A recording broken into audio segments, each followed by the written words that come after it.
ഈ ചൂളയ്ക്കകത്ത് ഇങ്ങനെ ഒരു ഗ്രില്ല് ഇട്ട് വിട്ടിട്ടുണ്ട്. അതിങ്ങോട്ട് പുറത്തോട്ട് എടുത്തിട്ട് നമുക്ക് ഇങ്ങനെ അങ്ങോട്ട് ഇട്ടേക്കുക. അതിനുശേഷം ഈ തോട്ടി തന്നെ ഉപയോഗിച്ച് നമുക്കിതിങ്ങനെ സൈഡിലേക്ക് അങ്ങോട്ട് മറിച്ച് വെക്കുക. അതിനുശേഷം നമ്മളൊരു കുറച്ച് പേപ്പറോ എന്തെങ്കിലും വേണമെങ്കിൽ അടിയിലിടാം. അത് കഴിഞ്ഞ് വിറകെടുത്ത് ഇതിൻ്റെ അകത്തൂടെ അങ്ങോട്ട് ഇടുക.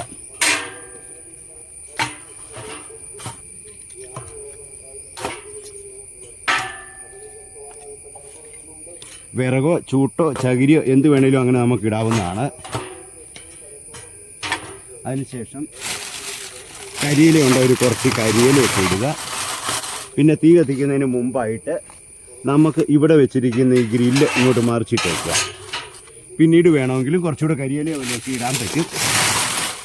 അതിനുശേഷം നമ്മൾ തീ കൊടുക്കുക.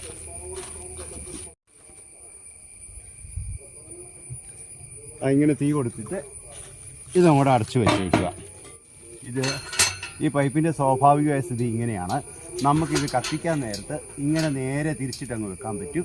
അപ്പോൾ പുക നേരെ മുകളിലേക്ക് തന്നെ പോകുള്ളൂ. അതുപോലെ തന്നെ നമുക്ക് തൂളമഴയൊക്കെ ഉണ്ടെങ്കിൽ ഇത് ഇങ്ങനെ അങ്ങോട്ട് വെച്ച് കഴിഞ്ഞാൽ അത് ഏറെക്കുറെ മൂടിയിരിക്കും. നമുക്ക് വേണേൽ കത്തിച്ച് കളയാൻ പറ്റും. അതിനുശേഷം കത്തിച്ചതിന് ശേഷം ചൂടാറി കഴിയുമ്പോൾ പുക തീർന്നു കഴിയുമ്പോൾ ഇതിങ്ങനെ അങ്ങോട്ട് അടച്ചും വയ്ക്കുക. അപ്പോൾ വെള്ളം ഇറങ്ങാതെ ഇരിക്കും. നന്നായി കത്തി ചൂടായി കഴിഞ്ഞിട്ട് ട്രേ ഉള്ളവർ ട്രേ ഇങ്ങനെ അങ്ങോട്ട് വെക്കുക. ചുമ്മാ അങ്ങോട്ട് വെച്ചാൽ മതി. അതിന് ശേഷം നമുക്ക് ഇത് നന്നായി ചൂടായി കഴിയുമ്പോൾ നമുക്ക് ഡയപ്പറൊക്കെ ഇടാവുന്നതാണ്.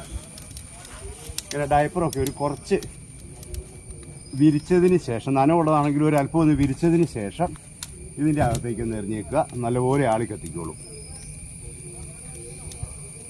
നന്നായി കത്തിക്കഴിഞ്ഞു. ഇപ്പോൾ ഇതിന് പുകയില്ല. അതുകൊണ്ട് തന്നെ നമ്മളിപ്പോൾ അടച്ചു വെക്കേണ്ട ആവശ്യമില്ല. പുകയുള്ളത് മുകളിൽ കൂടെ പോയിക്കോളും.